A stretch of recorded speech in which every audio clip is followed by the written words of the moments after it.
আবার হুজুরের কাছে যাব। আপনারা দয়া করে আমাদেরকে একবার সুযোগ দেন আপনাদের কাজ করার জন্য। আমরা চাই আপনার চেঞ্জ হন, আমরাও আপনাদের সাথে থাকি। এমন একটা মহিলাকে চুরি করে নির্বাচিত করেছে যিনি 5 পয়সার কাজ ঠাকুরগাঁও পৌরসভা করতে পারে নাই। সবার পরামর্শ নিয়ে এগিয়ে যাওয়ার প্রত্যয় বিএনপির। আগামী দিনে মানুষের পাশে থেকে কাজ করারও অঙ্গীকার করেন নেতারা। শনিবার 21 ডিসেম্বর পৌর শহরের 11 নম্বর ওয়ার্ডের রোড ইসলামনগর উচ্চ বিদ্যালয় মাঠে এক বর্ধিত সভায় উপস্থিত হয়ে জেলা বিএনপির সিনিয়র নেতারা এসব কথা বলেন।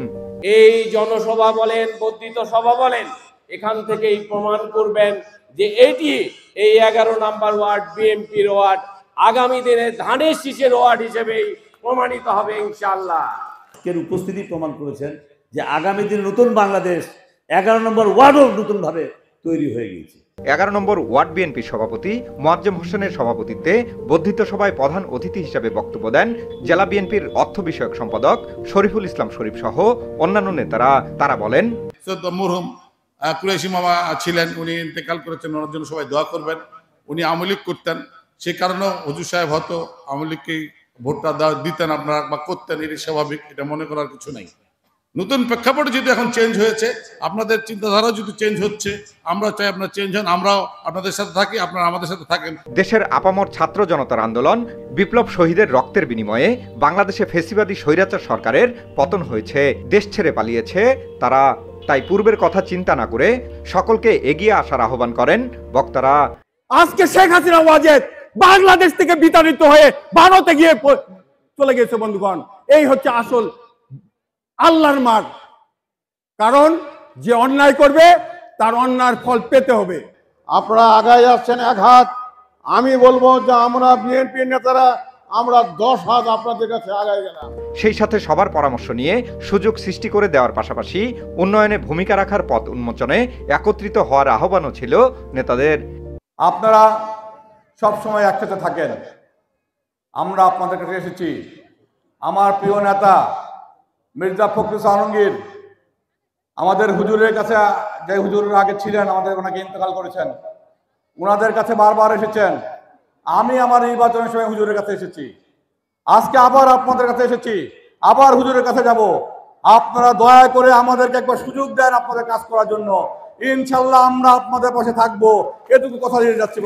আমি 11 নম্বর ওয়ার্ডবাসীর কাছে যে আমার নেতা মির্জা ফখরুল আলমগীর অনেক কাজ করার ক্ষমতা রাখে। ইতিমধ্যে উনি ঠাকুরগাঁও পৌরসভাকে, যেটা 3.5 বছরে আওয়ামী লীগ পারেনি মেয়র বানাবার পরে, এমন একটা মেয়রকে চুরি করে বানাইছে। এখানে যে মঈন ভাই মতো লোককে বানাইতো, উনি টাকা পয়সা অনেক কিছু কাজ করতে পারতেন, বা আওয়ামী লীগের অন্য কোনো নেতাকে বানাইতো তাও কাজ করতে পারতেন। এমন একটা মহিলাকে চুরি করে নির্বাচিত করেছে যিনি 5 পয়সার কাজ ঠাকুরগাঁও পৌরসভা করতে পারে নাই। তাই আগামীতে গণতন্ত্রমুখী দেশ গঠনে, নির্বাচনের মধ্য দিয়ে বিএনপিকে সরকার গঠনে সহায়তার আহ্বান ছিল এই নেতার।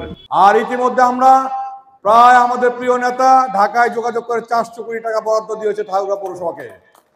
ইনশাল্লাহ আগামী 2 মাসের মধ্যে ঠাকুরগাঁও পৌরসভার কিছু টেন্ডার হয়ে গেছে, বাদ বাকি টেন্ডার শুরু হয়ে যাবে। অতএব আমরা কাজ করতে পারি। আমাদের কাজ করা বড় সাইনবোর্ড হলো আমাদের মহাসচিব। অতএব উন্নয়নের ব্যাপারে আমাদের কোনো সমস্যা হবে না, ভালো কাজের ব্যাপারে সমস্যা হবে না। একটা কথা, আমরা কোনো সন্ত্রাসী না, আমরা কোনদিন ভোট চুরি করতে যাব না, ভোট ছিটতে যাব না। আমার নেতা ভোট চুরি করে নেতা হতে যাবে না।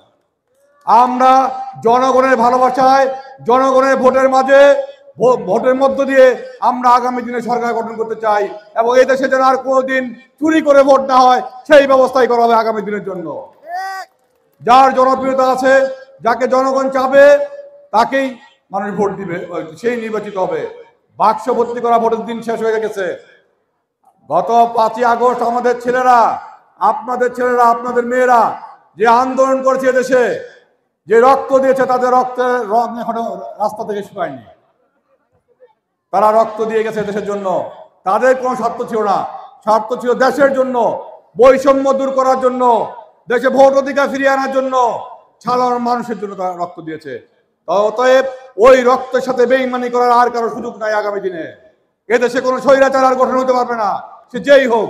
বক্তব্য শেষে বর্ধিত সভায় ওয়ার্ড আওয়ামী লীগের বেশ কয়েকজন নেতাকর্মী বিএনপিতে যোগ দেন। আমরা তার কাছে কথা শুনবো।